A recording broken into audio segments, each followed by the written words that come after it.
Rangers of Shadowdeep by Joseph A. McCullough. Today we are doing the Mission 3, Scenario 5, The Broken Stairs. It says Scenario 1, but we already played Scenario 1.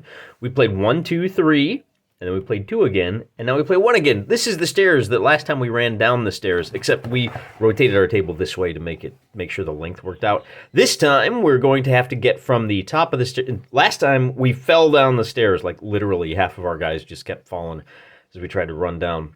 But they're broken, so they don't work so hot. Well, today, our heroes are going to start on this side, and they're going to work their way up the stairs like that. You have to imagine that the entire table is tilted 60 degrees.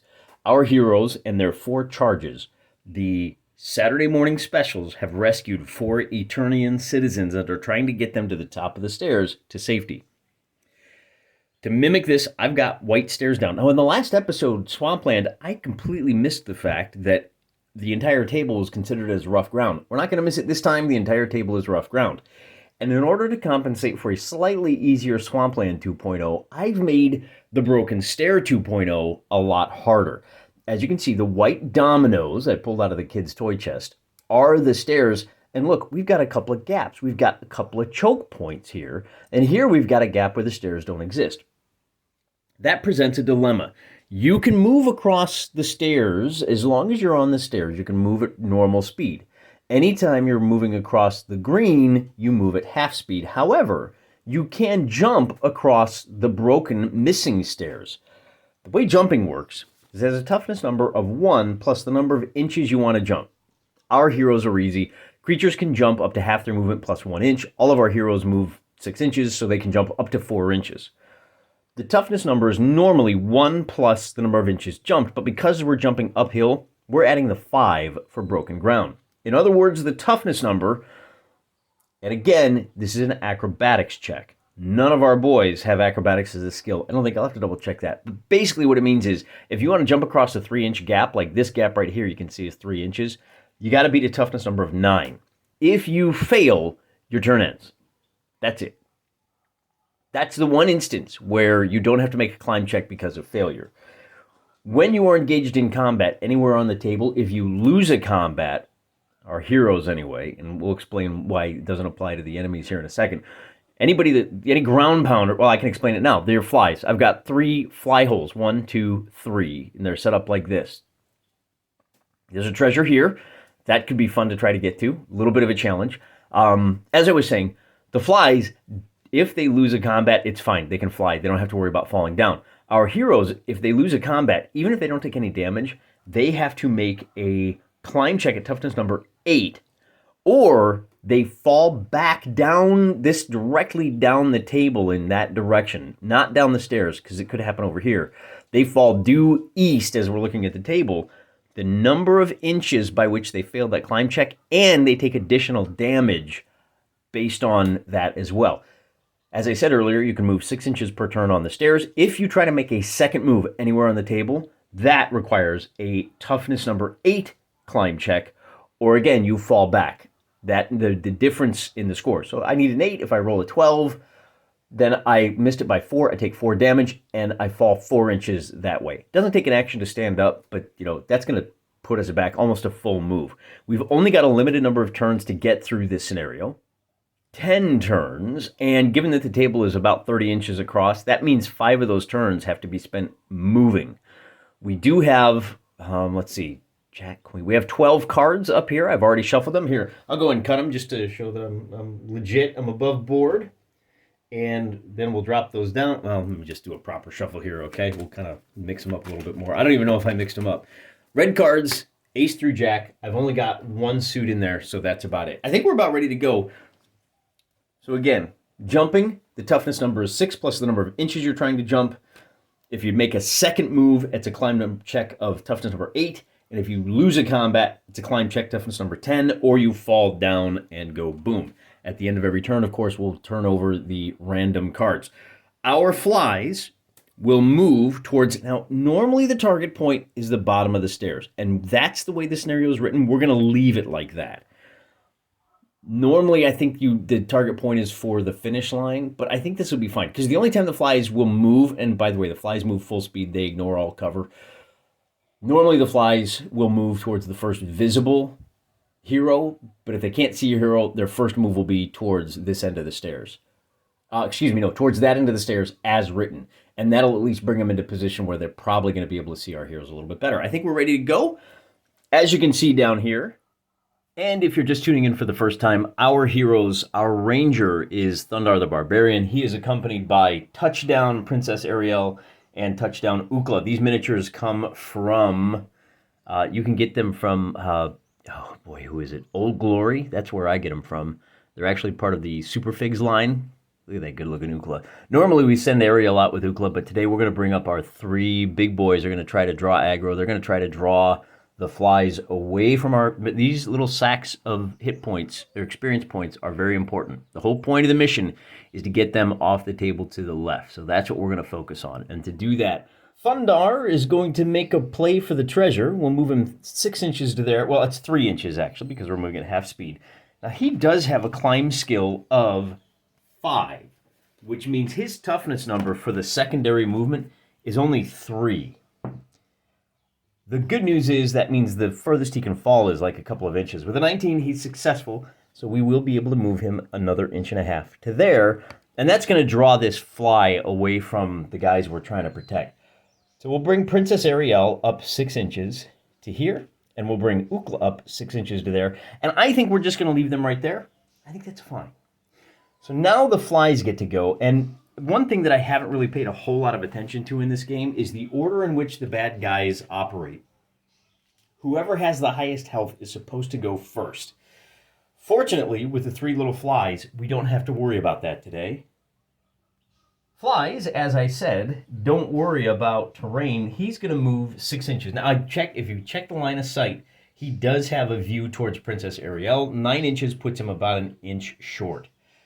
This fly over here does not have line of sight, but as I said, he's going to use his first move to move to the target point, and that's going to put him right here. He still doesn't have line of sight, so he's going to fly to there. Then this last fly is going to see Thundarr heading for the treasure and jump all over him. The red dice today will always be rolled for our heroes. Thundarr rolls a 12, but he's got a pretty good fight skill. He fights at +4. That becomes a 16. The fly loses. It's only got a fight skill of nothing. It's got an armor of 6. So you take that roll of 16, subtract the armor of 6. That's 12 points of damage. This fly is now a couple of experience points. That is the end of the bad guy phase. So now we bring the rest of our boys into play. And we're going to keep it simple. We're just going to run our civilians up like so. I will be moving the stairs. Remember, these dominoes are largely just representative. So I might pull them just to keep my guys from toppling over like that. And then we could probably bring him over to here. But we're actually going to leave him back just a little bit. Because I think this fly on the next... Yeah, we're going to leave him back there because you don't know where the reinforcements are going to come. That will end our turn. So at that point, we have to figure out what our random event is. And with the 5 of hearts, checking the chart on page 72 of my fancy hardback, I sprung for the fancy. Red 5, place 1 giant fly on hole number 3. And the holes are, it goes, this is 1 over here, 2 is over there, and 3 is right here. So we add a fly right there. 1 fly, I think we can handle that.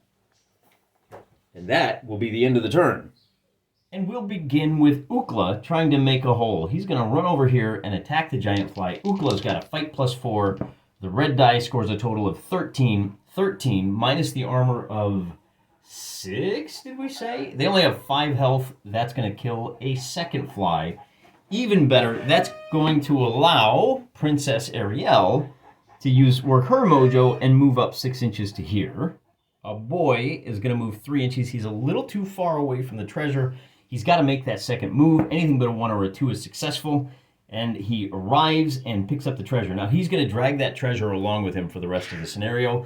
We'll say on this scenario, because it's uphill and the treasure is fairly heavy, that he can no longer make any secondary moves. That's it, even with the climb. Or do we say that his climb check is at +5? Let's do that. Let's say it's so heavy. Now that he's burdened down, he's going to have a +5 to the toughness number.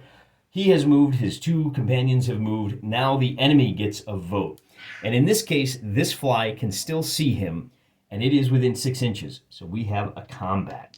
Red die at +4. 21 versus 2 means this fly goes kersquish. Then the only other fly we've got on the table is this one here, and it can only see, I gotta get down, I gotta do the trick where you squat down. He can see Ukla, but he can only move 9 inches. Awkward! That puts this fly blocking our guys.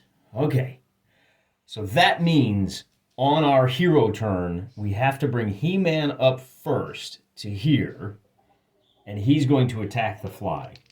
He-Man is going to roll a 6. I don't think that's going to kill the fly either. What is He-Man's total combat skill? He-Man has a fight +4.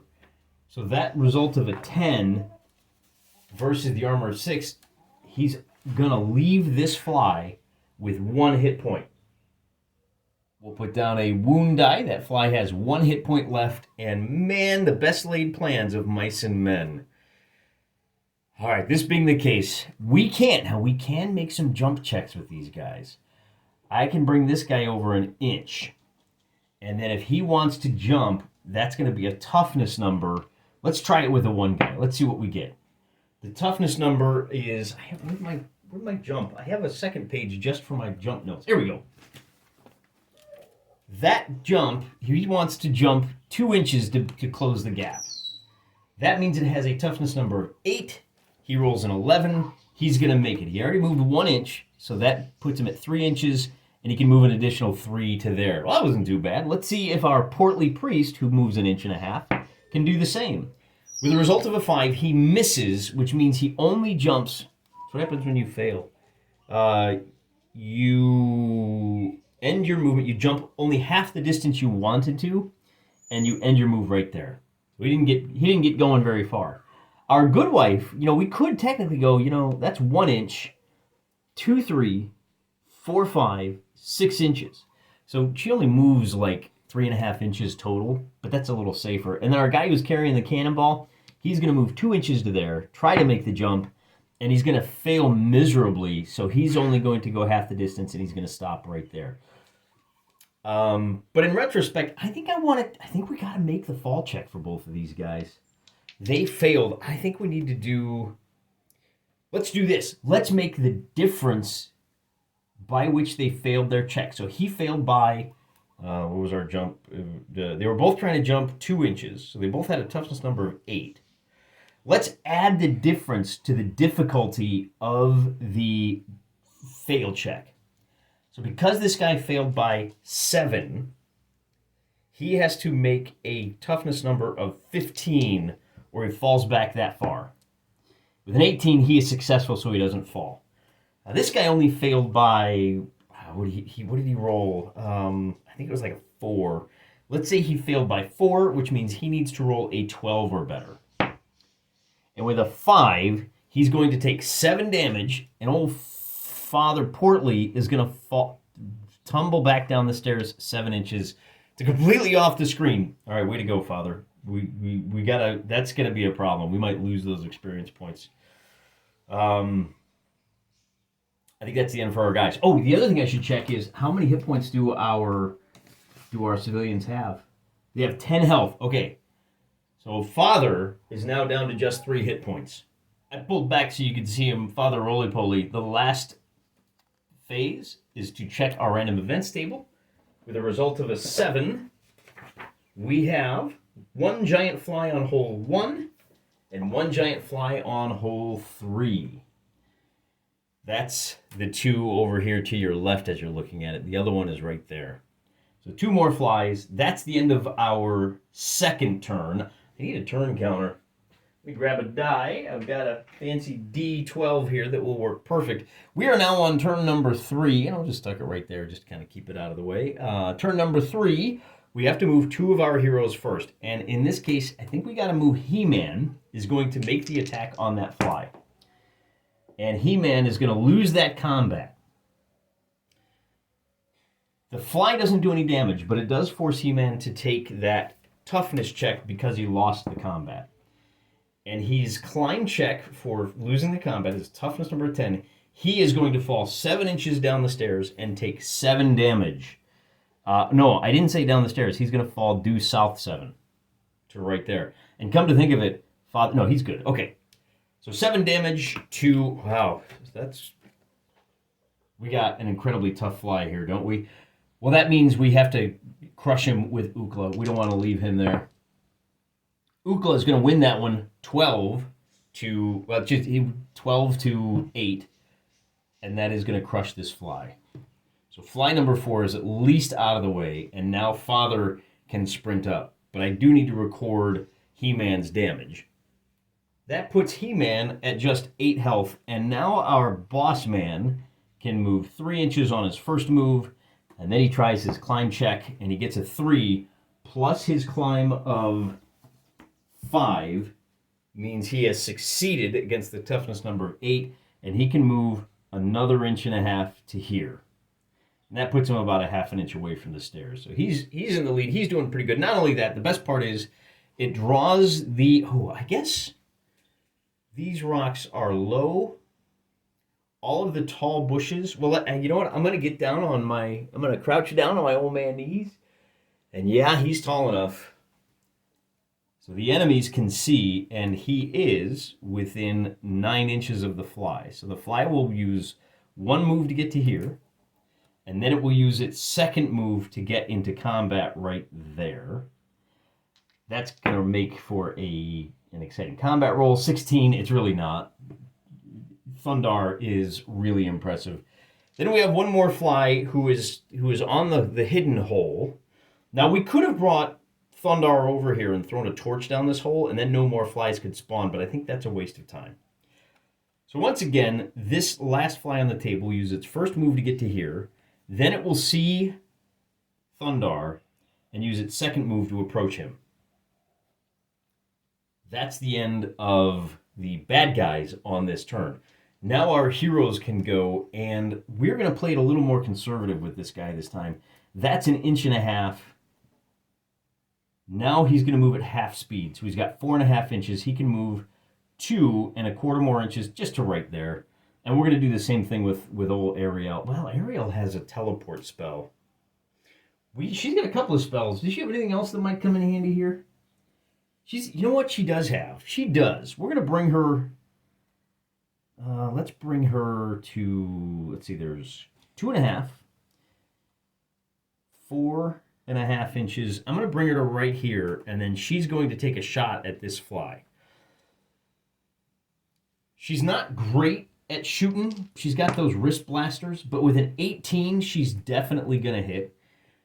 The fly is behind these rocks, but it's flying. If it doesn't affect him, I'm not going to say it doesn't affect her. Maybe we give him a +2, but because she rolled on his fight skill, just to account for the fact that he's behind cover, but because she rolled an 18, she's just going to rip him out of the sky. Then we have the good wife who can move 6 inches to here, and Ukla's already gone. So this old boy here is going to move, that's 3 inches to there and 3 inches to here. And then our Father Roly-Poly is going to use his 1 move to get to there. I don't want to risk making a second move with any of these guys. Isn't it turn number 4? No, this is turn number 3. And I know that because I've only used 2 of the cards. See these 2, the 5 and the 7? That's the other way you can keep track of which turn it is. Just add 1 to the number of cards you've drawn. I think everybody's gone now, which means we draw another card. The 3 of hearts, and we'll advance the clock before I forget. So we've turned over 3 cards. That puts us on turn number 4. Place 1 giant fly on hidden hole number 1. That's all right. I like that one. We made it a little bit easier that fly doesn't have a good line of sight until you get up to about here. You know what? I don't like that fly. It doesn't have any paint on it. I bought these flies cheap at a little gag store, little kid store, and then just painted red eyes, and that's it. All right, now that's the end of turn number 3. Let's move on to turn number 4. I can activate 2 heroes, and I think we got to activate He-Man. Come on, guy. It's going to cost 3 inches to get to there, 3 inches to get to there, And I think we need to move him one more time because we got to get him off the table. That's going to be a toughness number of, for the second move, trying to move another 3 inches. 18, he's going to do it. And 3 more inches will put him right there. Then I'm going to move the priest 6 inches up to here. And then I can move my leader man. It's going to cost 2 inches to get on the stairs. And then 5 inches to get to there. And I'm going to stop right there. Because I don't want to get too far ahead of my charges. He's got the treasure. There he is. The only bad guy we've got on the table is this fly over here. That is once again going to move 6 inches towards the, like a tractor point, and then go, hey, I can see a hero. So we're going to fly him 3 inches up. Well, who's closest? 7? Yeah, she's closer. We just double check. So that fly is going to wind up right there. Then it's going to be everybody else gets to move. So who didn't go yet? This guy hasn't moved. It's going to cost us 1 inch to get to there, and then another 5 inches to get to hide. Let's hide him over here behind these bushes. The good wife is not going to jump. That's going to cost 4 inches to get to there, and then another 2 to there. I think the priest is the only one of our charges that didn't go. So that's 2 inches, and then that's 4, 6 just to get to right there. The last of our heroes that has to go is already moved. Ukla, remember, squashed that fly. That might have been on last turn, though. Well, he's going to hang back and help protect He-Man, who's badly battered. That puts us at random event time. Random event, Queen of Hearts, Poison Fog. Every hero makes an immediate will roll, or it will not activate in the coming turn. So what I'm going to do to help remember this, I got to make a will check of 10. And I don't think... All right, so Thundarr has a +5. So he passes. This guy has to roll an 11 or better.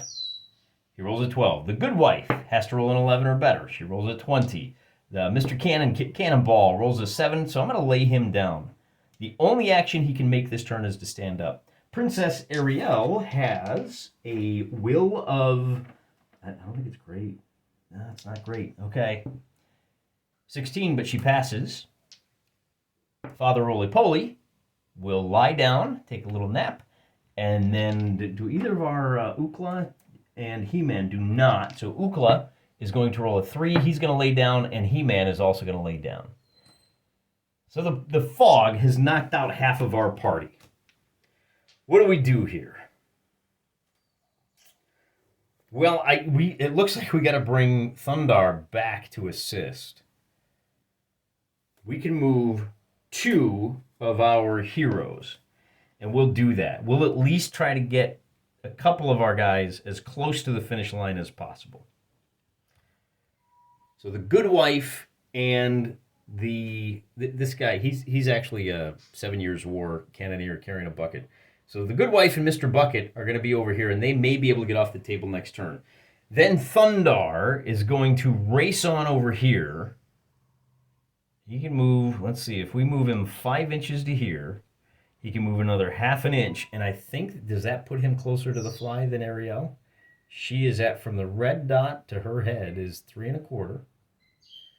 Almost. We'd have to risk moving one more time to get ourselves between her and the fly. Because I want to, if I can do that, yeah, so that's the next thing I'm going to do. And with a 3, he does just succeed in his movement, and we're just going to bring him up just a little bit more to there. That's going to draw this fly's aggro. That might have been a waste of time. Once per turn, once per game, Thundarr can use his special ability. It's called Call to Action, and you can activate 3 of your heroes. We're going to do that to activate Ariel, and we're going to get her to safety. She's going to move 2 inches to get to here, and then another 4 inches to there. And that way, when the fly moves, the fly will use its first action to close with the guy that we really want fighting in hand-to-hand combat. Even though he's going to lose this 9 to 12 and take 2 points of damage, he's got to make that climb check, and with a 16, he's successful. I think we can soak 2 damage without too much trouble. That puts his health at 17, and then everybody that hasn't moved stands up. And that's all they can do this turn because of the poison fog. The next random event is going to be 6 of Hearts. The 6 of Hearts says place 1 giant fly on hole 1 and 1 on hole 2. So another one comes down here. And our first one appears up there on this bag of bones. We are now on to turn number 5. I take it back. We are on turn number 6. I've turned over 5 cards, which means we are on turn number 6. Our hero, oh, you know what? He passed his check. So he can use his action to fight. And this time it's going to be a total of 13 to 15. And the fly is going to do 5 points of damage. Oh, man, he's going to need some help. We pass our climb check. So Thundarr drops to 12 hit points. And then Princess Ariel is going to use her first action to cast a heal spell. She only gets 1 of those. That's going to bring Thundarr back up to 17 hit points. Luckily, everybody gets to move this time, so I can move 1 more figure. And I think I'm going to move the priest. We're going to try to get him to safety. He's going to race 3 inches to here, and then he can move another 1.5 inches to here. He's got 3 hit points. So we've used our ranger, our sorceress, and our priest. Now the enemy gets to go, and this time the fly will go 6, and then again 3 to here, trying to get to Thundarr. This fly has a line of sight to here, and oh boy, that's going to be trouble because he's just about to get our priest. Fortunately, that's the end of their turn. Oh, no, this fly gets an opportunity to attack. And that's okay, that's ugly. So 9 means Thundarr takes... Does Thundarr have a shield or anything? What does he got? Oh, he only takes half damage from melee attacks. That is a melee... I forgot about that. Once per game, he's got tough. And I think that's a special ability you can only use once per turn. So instead of the 4, he's going to take 5 points of damage. And he's going to go right back down to 12 hit points. And he's got to make that climb check. Anything but a 1 or a 2. He's going to be A-OK. That's it for the bad guy phase. Now our good guys get to go. And we got to bring Ukla 6 inches to here. And we'll bring He-Man 6 inches to there. And I think in order to save our charges... How far away are you? 1.5 inches? I think we can do it. Ukla's got to make that climb check. This is critical, buddy. Let's see what you got. With a 16, he is successful. He'll be able to close and force a combat on the next turn. Whew. Okay. That's it for turn number 6. Red Jack. Advance turn clock before I forget. The Red Jack means, I think more flies appear. Red Jack. Landslide. Randomly select 2 heroes, suffer a +2 shooting attack as large boulders come from above. Now, I've got 8 guys on the table, so I will lead a D8. 1, 2, 3, 4, 5, 6, 7, 8. 2 heroes, 1 and 5. So it's our noble. Takes a +2 shooting attack. He is going to get hit by an attack of 11. He only has an armor of 10. He takes 1 hit point of damage. All right, and then 5. 1, 2, 3, 4, 5. Thundarr is going to get hit by an attack at 16, minus his armor of 10. That's 6 more damage. He is going to be down to just 6 hit points. And he's hurting. All right, but we got through turn number 6 without any loss of life. On turn number 7, Thundarr is going to have to... He's already in combat. He has to fight the fly. He gets a 17, which becomes a 21 versus a 20, and he finally wins and puts that fly down for good. Oh, I almost forgot to mark. The nobleman took, what did we say, 3 points of damage? They have the... Where are they? The civilians start off with 10, so I'm going to have to put a D7 down. And I don't have a D7, so I'm going to put an ugly giant D10 down that says he's got 7 hit points.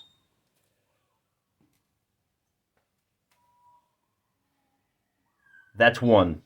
Now Ukla is going to try to crush that fly.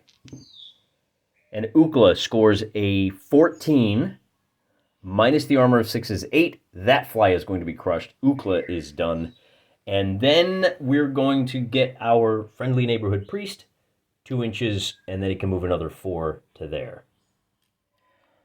We only have the 1 fly to go on the bad guy's turn. It will use its first action to get into combat with Thundarr. Thundarr is going to deliver a crushing blow with a result of 16. And that's going to be it for the bad guys. Now the good guys get to go. So anybody that hasn't moved already can now move.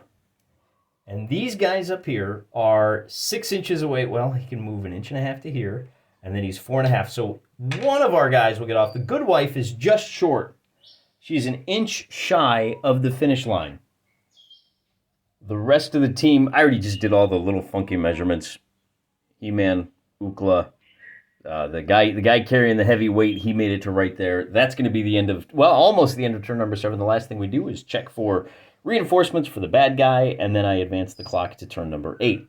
On the 4 of hearts, we're going to get 1 giant fly on this hole right here. Kablow. Now we can move 2 of our heroes and the boss man. So we're going to do that. We're going to get the good wife off. She's now safe and sound. We're going to move the priest up next to here. He still only has 3 hit points. And then our leader is going to move 1 full inch to there. Oh, you know, I kept forgetting that his climb checks were at +5. The toughness number should have been at 5. That's what you get when you got too many variables to face. He's going to move to right here. Actually, we got to protect him. He's hurting.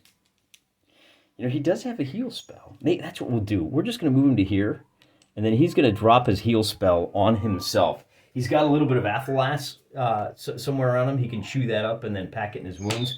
He's now up to 11 hit points, which he's going to need because he's drawn aggro from this fly, who's going to be a little bit too slow to reach him this turn. Oh, that's good. That means we get to decide who that fly fights on the next turn. And, well, the way we're going to do that, it's probably going to be He-Man, to be honest with you, because the next bit is going to be moving this guy up 6 inches to here. And we're going to get Ariel up to here. We'll get Ukla up to there, and we're going to be done with the turn. Are we going to be done with the turn? No, we're not. I almost forgot about He-Man. He-Man's going to stop right there. That will then be the end of the turn. We advance the clock to turn number 9.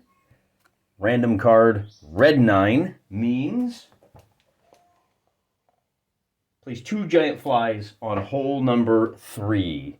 And that is the one that is furthest away. But they do have a clear line of sight, and they do move. So hole number 3 is right over there, just to remind you. It's right here. And they do move pretty quick, but they're going to have to wait for their phase on turn number 9. Before they go, I can move my boss man 6 to here, and then we're going to make that climb check. And this time we will do the +5, because this time I remembered. So the climb check is normally an 8. Now it's 13, but he's got the... he failed. Oh, boy. So it's a 13, but he's got a climb of +5, so he failed by 3. He takes 3 more points of damage, putting him at 8. And the reason I started with him is that by falling back 3 inches to here, that's really going to dictate what we got to do. We're going to bring He-Man back to here. That's going to be our second companion, and then we're going to get another civilian off the table as our second companion. And now it's the bad guy's turn, and this one's going to be tough. We might not make it off the board. The fly is going to charge the nearest guy. That's He-Man. He-Man is going to lose the combat, and he's going to lose 6 hit points in the bargain. And he's you know what though? He's gonna. So the result here of 17. He's got an armor of 11. That means he's going to lose 6 hit points. Then he's going to fall 6 inches back down to here, and he's going to lose another 6 hit points. So just like that, He-Man's dead. He only had 8 hit points left. So He-Man falls. Then our 2 flies that have line of sight are going to buzz up to here. And it's going to be the hero phase. And we'll bring our priest up to here. Okay. I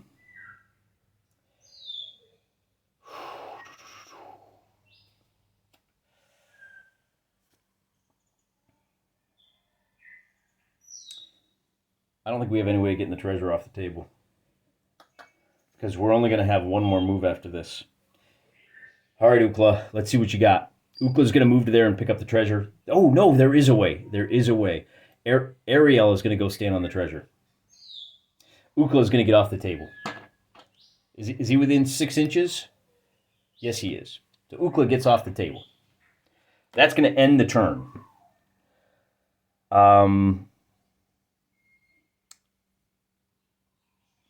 Thundarr is not in contact with that fly just yet.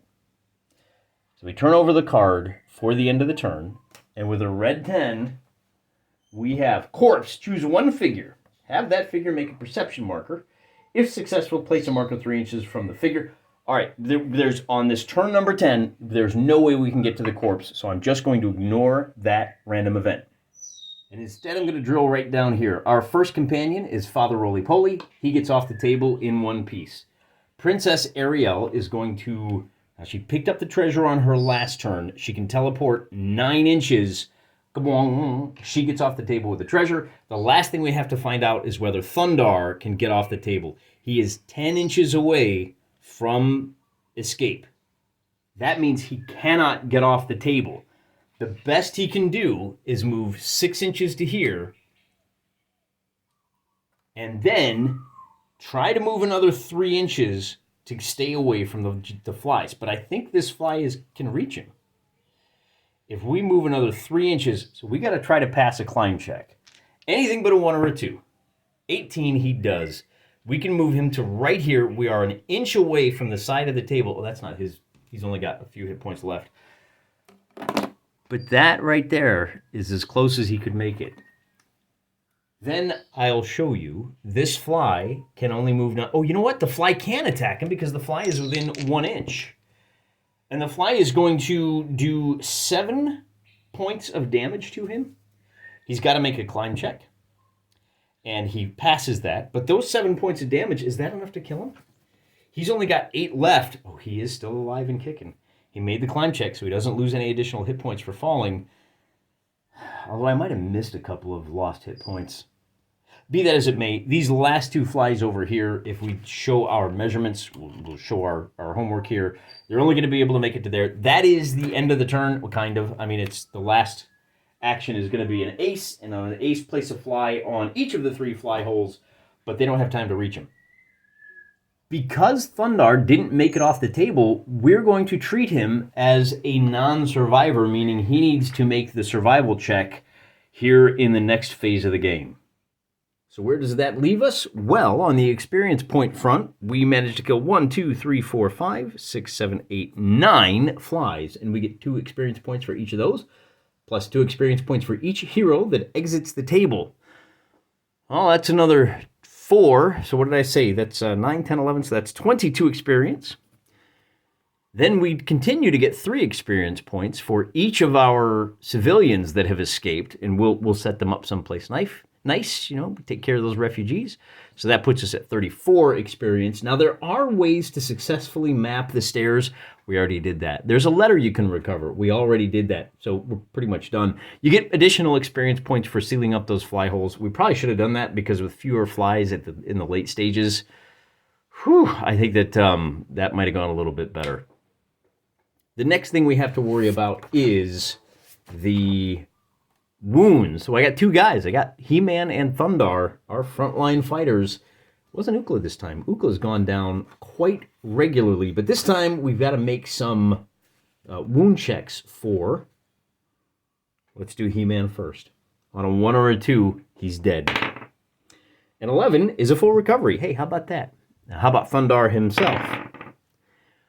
The result of an 8 is the first time that is a close call. He escapes with minor injuries, but does lose all its non-standard equipment.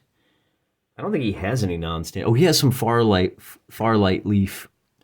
All right, we'll cross that off. So his little special +2/1 to shoot that we were never going to use because it's a drug, and we say no to drugs, kids.